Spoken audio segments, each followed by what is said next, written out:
What up, athletes? Whoop, whoop. All right, let's do this. Take a minute for the warm-up. Remember, use the rise over run to identify the slope of each line. Crud, I'll move my thing right. Move it right here. And pause me if you need to. We'll get back to you in just a minute. Ready, set, go.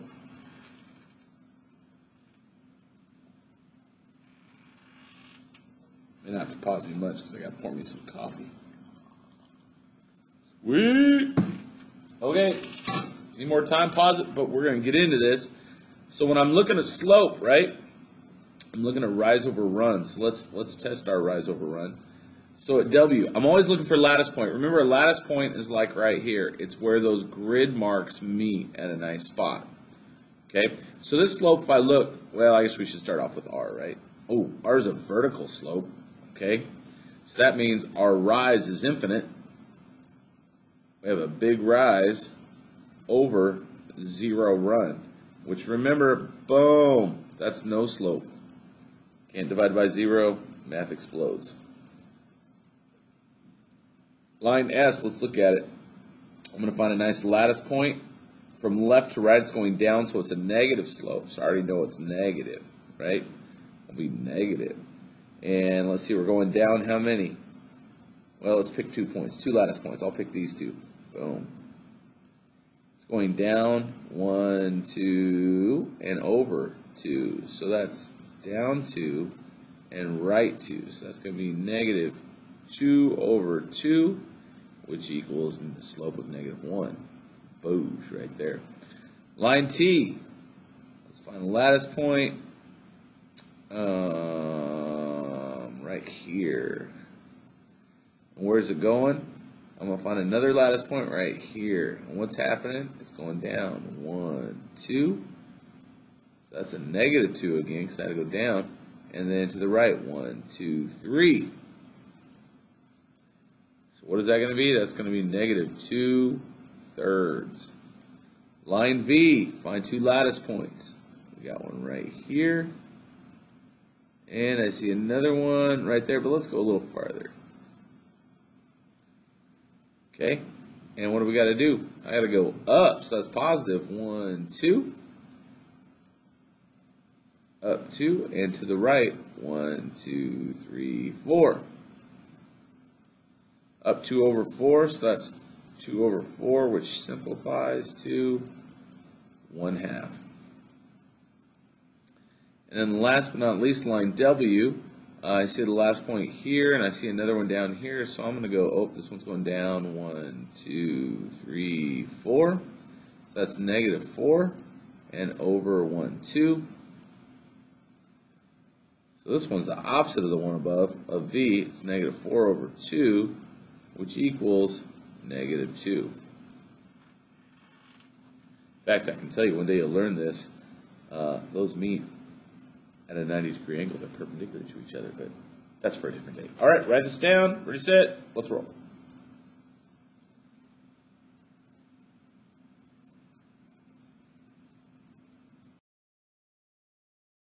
All right, so my picture's totally in the way all the time. We're talking about baseball. Anybody baseball fans in here?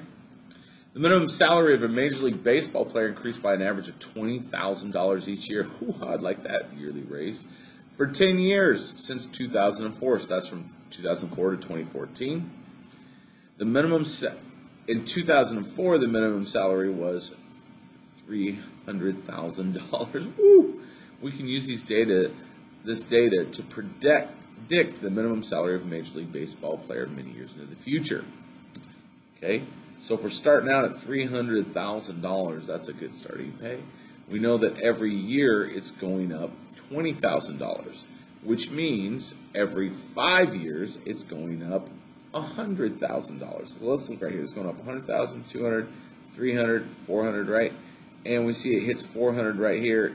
Every one of these, this is 2 years, 4 years. So right in between would be at 5 years. We see that it's up to 400,000.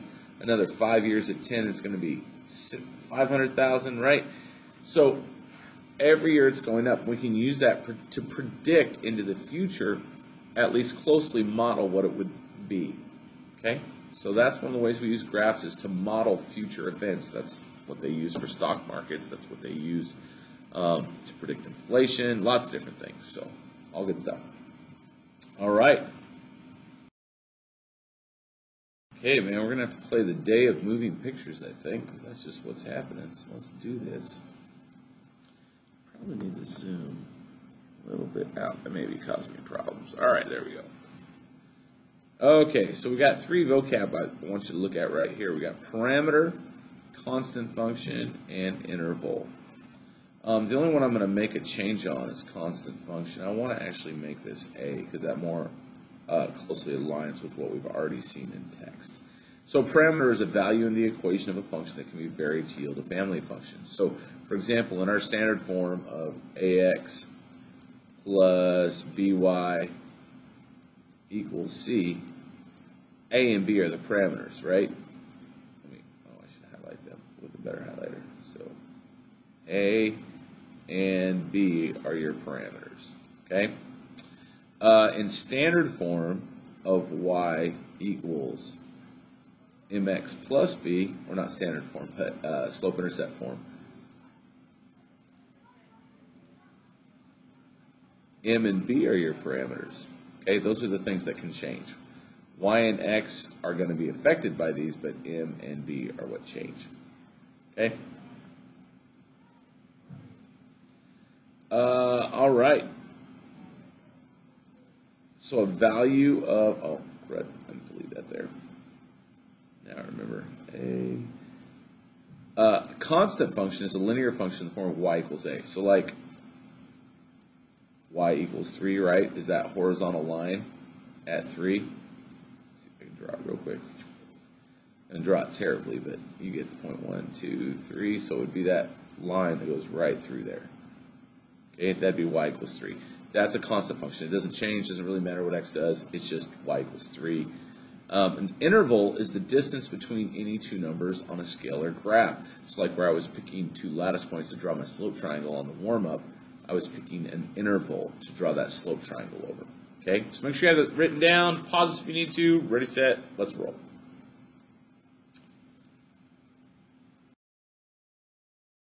Okay, an equation in the form of y equals mx plus b, where m is the slope. I want to highlight some things right here. So we have m is slope and b is the y value of the y-intercept is written in slope-intercept form. So this is called slope-intercept form right here. Y equals mx plus b. When an equation is not in slope-intercept form, it might be easier to rewrite it before graphing. I agree with that 100%. So our key concept right here is the slope-intercept form of a linear equation y equals mx plus b, where m is the slope and b is the y-intercept, is the easiest way to graph. And here's what I want you to see why, because check it out. Are you ready for this? Imagine I can't see this graph right here. If I couldn't see it, here's what I know. I know it starts at 7. So I would come and I would make my first dot at 7. And then I would say, hey, the slope is -2.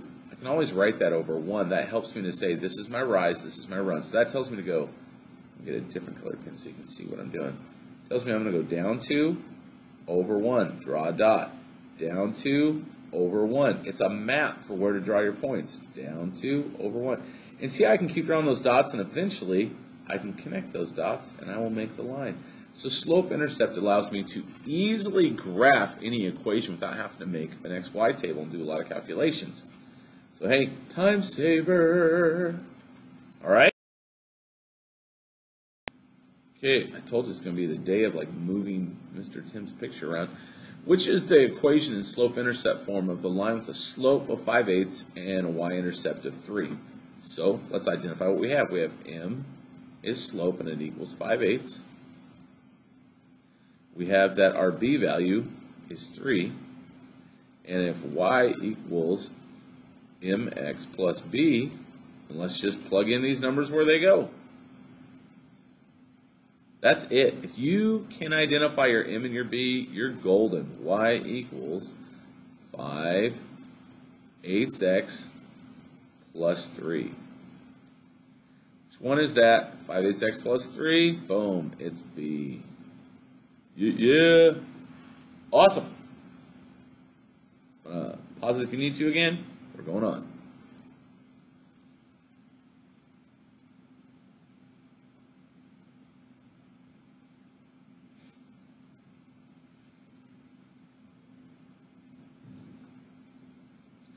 Okay. Remember how we said many times to graph, it's a lot easier to put it in slope-intercept form. So here's what we'll do. If you have a thing like an equation given to you in standard form, which this is, the ax plus by equals c, well, let's go ahead and move it into y equals mx plus b form. Again, it's not that hard. It's just moving around values. So to get rid of a positive 18x, I'm going to subtract it. And what I do to one side, I'm going to do to the other. Be careful. I cannot combine unlike terms. So negative 18x and negative 27 don't combine. But what I am going to do is start getting it into that y equals mx plus b shape. So I want to put the x term first, right? Because of that, I'm going to end up with, all right, negative. That's gone. So I have negative 3y equals negative 18x minus 27. Now, I need to get y by itself, so I'm going to divide. I'm going to do multiplication with division by negative 3. Divide by negative 3, and I have to distribute this division. So that's gone. I'm left with just y equals negative divided by negative is positive. 18 divided by 3 is 6, so I'm going to have 6x. Again, now I got to distribute it. So I got to divide the negative 18x and the negative 27. Negative divided by a negative is positive. 27 divided by 3 is 9. So it's going to be plus 9. So now I know that y equals 6x. That's a really weird 6. Plus 9. And it's easy to graph. Now I go up to 9, put a dot on the y-axis, and it tells me to go up 6 over 1, right? Because we can always write this as over 1 when we need to. Boosh, right there. Good stuff. All right, pause it if you need to. We're going to roll.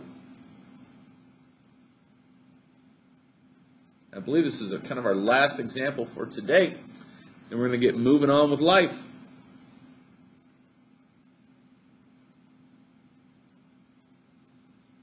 And I keep moving, juggling the picture.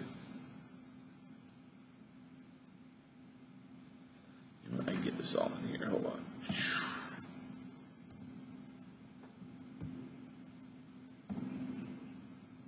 There we go. All right. The median household income in the United States during a recent decade decreased by an average of approximately $305 per year. At the beginning of the decade, the median household income in the United States was $56,800.